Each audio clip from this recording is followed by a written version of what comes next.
Hey, salut à tous! On se retrouve aujourd'hui pour une nouvelle vidéo présentation avec le petit dernier de chez Opinel. Il s'agit de l'Opinel numéro 10, Shiori. Donc voilà l'emballage, voilà comment tu peux l'acheter aujourd'hui en magasin. Il se trouve encore facilement, il n'y a pas de souci. Et donc emballage cartonné de couleur blanche, on retrouve la marque Opinel, le partenariat avec Shiori. C'est indiqué numéro 10, lame artisanale japonaise, l'icône française rencontre la maîtrise japonaise.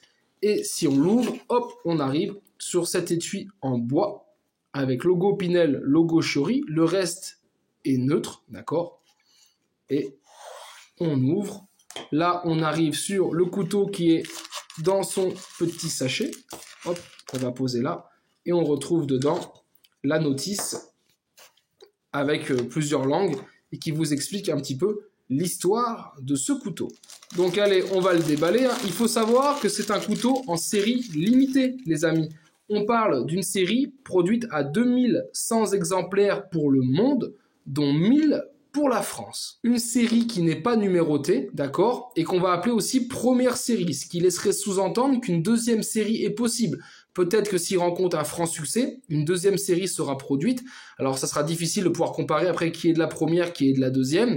Mais voilà, aujourd'hui, c'est seulement 2100 exemplaires et il est bien vendu comme une série limitée. Alors, cet Opinel est né d'une collaboration entre donc la marque Opinel et un maître forgeron japonais. Ces deux cultures, deux savoir-faire qui se rencontrent ici. Et pour être plus précis, c'est la rencontre avec Atsuko Totsuka Blanchet, d'accord, qui habite désormais en France et qui est la fondatrice de Shiori. Et pour faire simple, si vous voulez, elle va sélectionner des objets réalisés par des artisans japonais et les adapter à la vie quotidienne des Français. Donc c'est un concept où on va allier la beauté et la fonctionnalité. Et autrement dit en japonais, c'est ce qu'on appelle le yonobi. Donc ils vont faire des recherches et l'artisan qui sera retenu, qui répondra présent pour cette collaboration, n'est autre que Nigara Amono. Et c'est lui qui va donner vie à ce couteau. Donc la lame, vous la voyez ici. On voit bien les trois types de dessins dessus, d'accord, avec le martelage supérieur au-dessus qui est de couleur noire.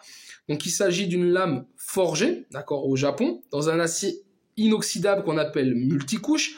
C'est le VG7.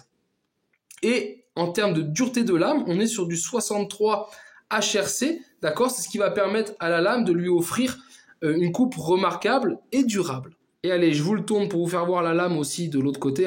Magnifique, moi je la trouve très très belle. Les petites gouttelettes que vous pouvez voir dessus, c'est de l'huile, d'accord? C'est huilé là-bas directement au Japon. Une huile un peu épaisse, donc qui résiste bien, vous voyez. Donc au moins on la voit encore parce que le couteau va servir qu'en collection. Je ne vais pas couper avec. Mais donc voilà, on voit quand même le travail de cette lame. Moi je la trouve très très jolie. Et pendant qu'on est sur cette lame, je vais quand même parler. On parle de lame forgée au Japon, ok. Par contre, le martelage a l'air identique sur tous les couteaux qu'on peut voir, d'accord?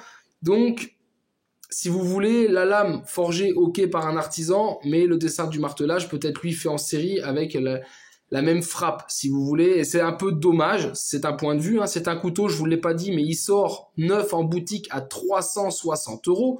Peut-être un des Opinel les plus chers vendus à ce prix-là dès le début. C'est assez dingue.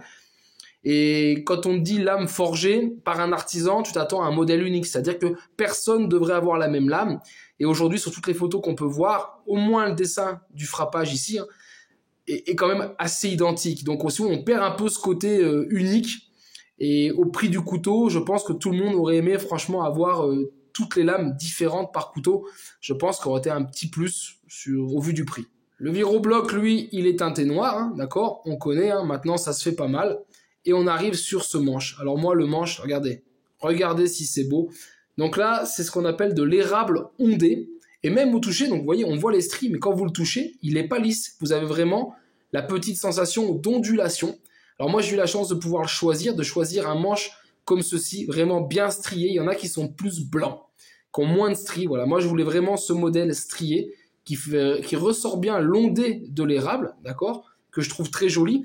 Et c'est un bois qui est pas mal parce qu'il est plutôt lumineux et chatoyant. Et on va retrouver sur le côté droit, comme vous pouvez le voir ici, voilà, discrètement, la marque Opinel. C'est la seule marque ici présente sur le couteau. En effet, parce que vous n'avez peut-être pas fait attention sur la lame, mais regardez si je viens, c'est le seul couteau aujourd'hui Opinel, regardez, qui n'a pas de marquage Opinel sur la lame.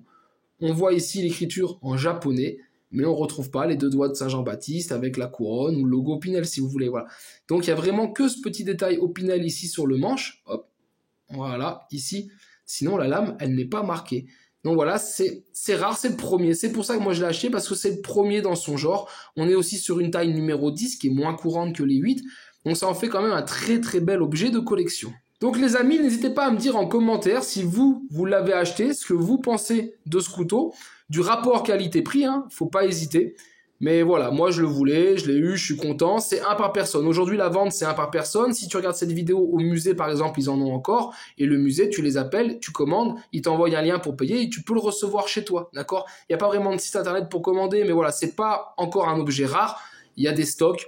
Donc voilà, faut pas être pressé. On en a vu sur le Bon Coin qui était déjà parti à 500 € le jour J. Cassez-vous pas la tête. Il y en a encore en magasin à 360 € pour ceux qui le désirent. Voilà, moi en tout cas, j'espère que cette présentation vous a plu. Hein. Et si c'est le cas, bien sûr, je t'invite à t'abonner et liker la vidéo. Voilà, et moi, prochain achat, promis, je vous le partage. Et en attendant, ciao, ciao!